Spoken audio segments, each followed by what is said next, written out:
السلام علیکم ورحمۃ اللہ وبرکاتہ۔ ناظرین کیسے ہیں؟ امید کرتا ہوں کہ اللہ تعالیٰ کے فضل و کرم سے آپ ٹھیک ٹھاک ہوں گے۔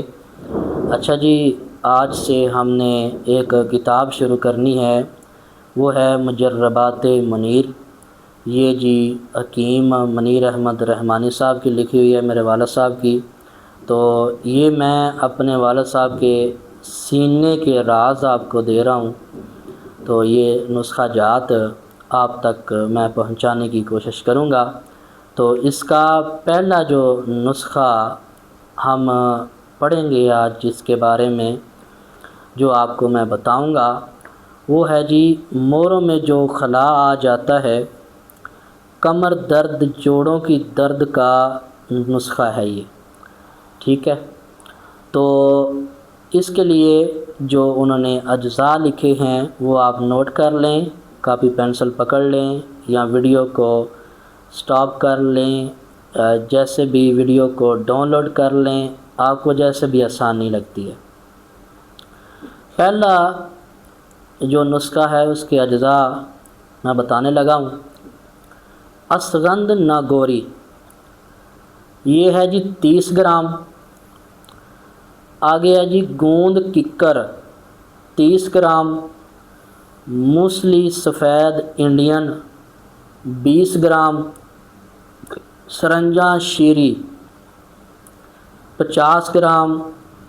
ان سب اجزاء کا صفوف بنا لیں۔ 1 چمچ صبح خالی پیٹ اور 1 چمچ بعد نماز عصر۔ اس وقت بھی انسان کا پیٹ خالی ہوتا ہے، اس لیے والد صاحب لکھ رہے ہیں بعد نماز عصر 1 گلاس نیم گرم دودھ کے ساتھ استعمال کریں۔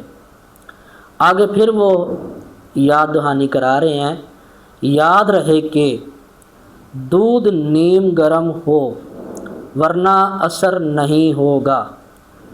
انشاءاللہ اگر آپ یہ نسخہ استعمال کریں گے تو یہ مسئلہ بہت جلد حل ہو جائے گا۔ سامعین محترم، یہ جو کمر کی درد ہے، جوڑوں کی درد ہے، موروں کے اندر خلا آ جاتا ہے، تو یہ ہوتا ہے روغنیات کی کمی کی وجہ سے۔ تو یہ نسخہ انہوں نے لکھا ہے، تو آپ یہ بنا کر استعمال کر سکتے ہیں۔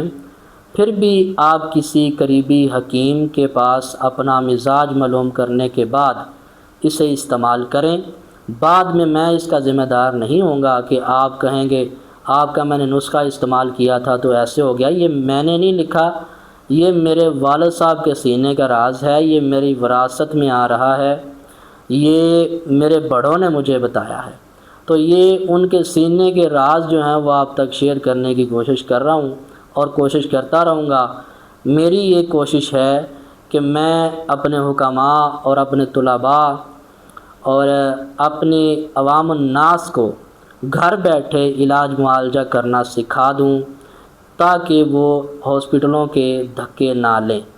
تو میں امید کرتا ہوں کہ یہ نسخہ آپ اپنے مزاج کے مطابق بنا کر استعمال کریں گے اور اپنے بھائی زین مدنی کو دعائیں دیں گے اور اپنے حکیم منیر احمد رحمانی صاحب کے لیے دعائے مغفرت کریں گے کہ اللہ ان کی مغفرت فرما دے، جنہوں نے ہمارے لیے اتنا کچھ لکھا۔ بہت شکریہ جی۔